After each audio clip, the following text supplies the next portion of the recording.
Welcome back to our channel. So today in this video we are going to discuss about how to fix Bilibili loading failed or not working. So without wasting much of our time, let's get straight into the video.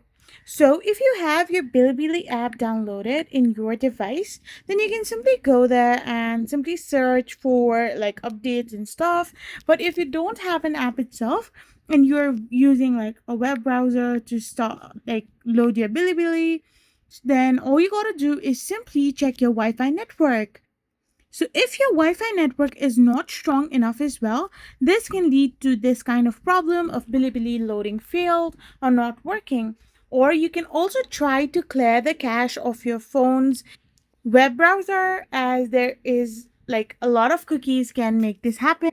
Or you can simply try to switch to a better Wi-Fi network or try to use a VPN to solve this problem. So this is how you can simply fix Bilibili loading failed or not working. I hope you found this video helpful. So don't forget to hit that subscribe button and do give us a thumbs up. We will be back again with more informative videos. Thank you for watching.